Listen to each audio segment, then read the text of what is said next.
जनता party की सरकार कांग्रेस के कार्यकर्ताओं के साथ अत्याचार और अन्याय का सलूक कर रही है। झूठे मुकदमे दायर किए जा रहे हैं, मकान तोड़े जा रहे हैं, शक्ल देखकर एफआईआर दर्ज की जा रही है। इन सब बातों पर भी कमलनाथ जी ने एक समिति बनाई है जिसका अध्यक्ष मुझे बनाया है, और हम लोग आज तय करने वाले हैं कि इसकी पहली आम सभा इन सारे प्रकरणों की, जिसमें कि कांग्रेस के कार्यकर्ताओं पर झूठे केसेस बनाए गए हैं, उसकी पहली आम सभा जल्दी से जल्दी हम लोग दतिया से शुरू करेंगे, जिसमें पूरे चंबल ग्वालियर संभाग के लोग होंगे, सागर संभाग के लोग होंगे और बड़ी आम सभा वहां की जाएगी। क्योंकि दतिया में लगभग 100 लोगों से ज्यादा के ऊपर झूठे मुकदमे दायर किए गए हैं।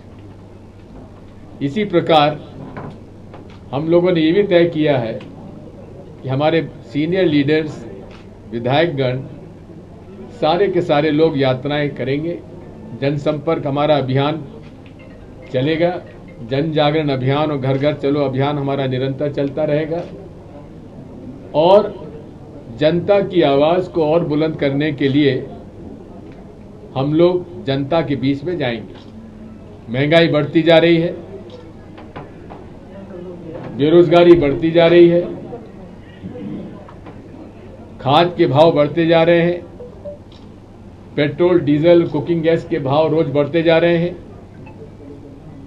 और पूरे तरीके से भारतीय जनता पार्टी इन ज्वलंत मुद्दों से ध्यान बांटने के लिए वे हर जगह हिंदू मुसलमानों की बात करने आ गए। कांग्रेस पार्टी सदैव से हर वर्ग, हर समुदाय, हर संप्रदाय, हर जाति के लोगों को साथ लेकर चलता आया है, और भारतीय संविधान में भी हर व्यक्ति को अपने धर्म का पालन करने का अधिकार है। उस पर हम अडिग हैं। किसी के साथ अन्याय, अत्याचार नहीं होना चाहिए।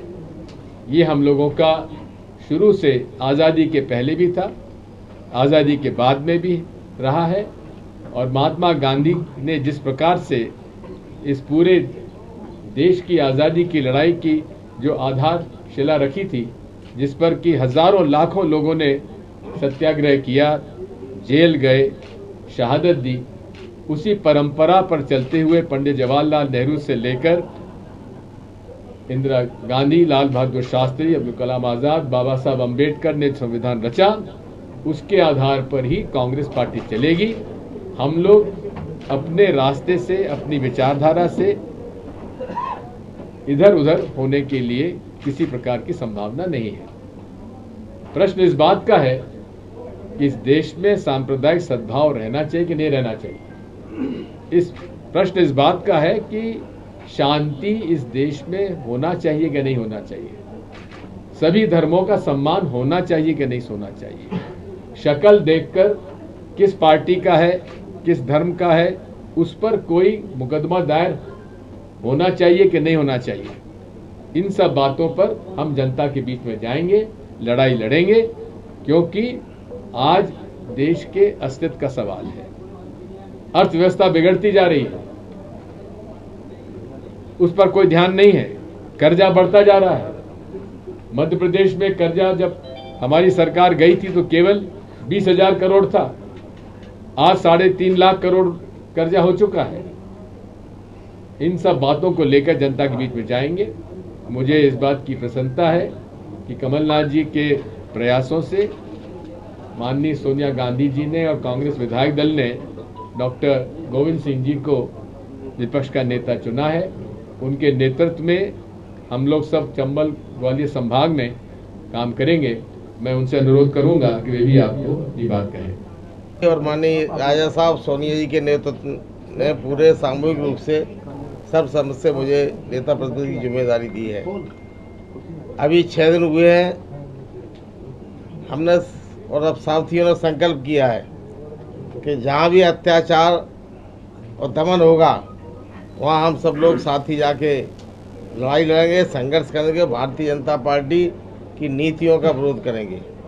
अभी आपको 2 दिन पहले 2 तारीख की रात को बजरंग दल के लोगों ने सिवनी जिले में गौ मास के बहाने 2 लोगों को रात को घर से, आदिवासी समाज के व्यक्ति थे, घर से निकाला, संपत्ति के धनसा आदिवासी, उनकी महिलाएं बच्चियां पैर पकड़े रही।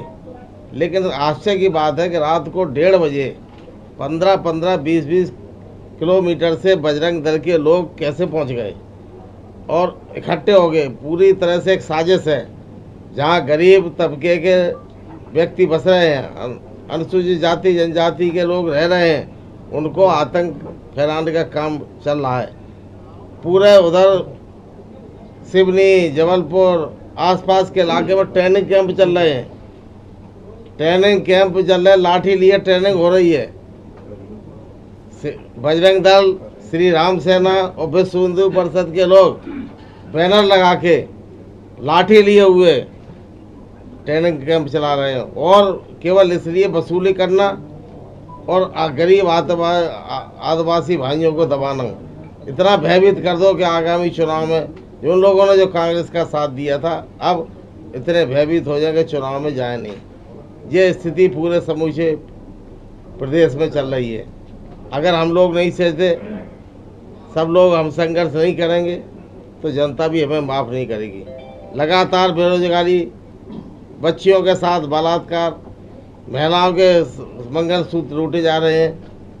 अब भारतीय जनता पार्टी ने जो कृत्य किए हैं, उनको जनता के बीच जाकर हम सभी गरीब तबके के लोग, अनुसूचित जाति जनजाति, पिछड़ा वर्ग, नौजवान, इन सबको लेके पूरे ग्वालियर चंबल संभाग सहित अभी आज 7वां दिन है, हमारा दौरे का 7वां जिला है जी।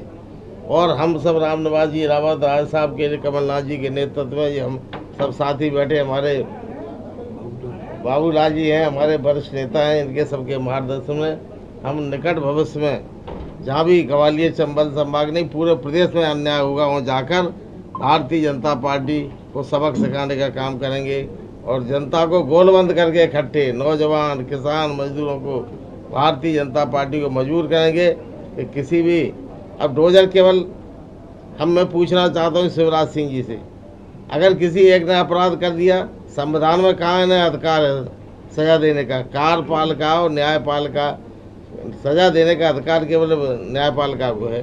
शिवराज सिंह चार्जेस का मकान तोड़वा रहे हैं, और फिर वो 2000 का मुँह आदिवासियों की मांग थी, महिलाओं की ये मांग थी, वहाँ मैं गया, जो आज हमें पैसा नहीं चाहिए सरकार से। शिवराज सिंह का डोजर, शिवराज सिंह जी का डोजर उन अपराधियों पर क्यों नहीं चला? ये सिद्ध हो गया है। और कहीं गौमांस मिला नहीं कि ये राष्ट्रीय स्वयंसेवक संघ के लोग थे जिनको ट्रेनिंग कैंप चलाए जा रहे हैं विश्व हिंदू परिषद और राम सेना द्वारा, इसलिए उनके पास डोजर नहीं गए। छोटे छोटे मामलों में लोगों के संपत्ति, जो मौलिक अधिकार संपत्ति को नष्ट किया जा रहा है। अब केवल आप लोगों से भी अपील है कि आप भी सच्चाई का साथ दें और सच्चाई का साथ दें और जनता पर अत्याचार जुल्म जहाँ हो रहा है उनकी आवाज़ में हमारी आवाज़, जनता की आवाज़ मिलाकर हम सब लोग इस प्रदेश में 2023 में भारतीय जनता पार्टी की आतताई सड़कों को उखाड़ फेंकेंगे।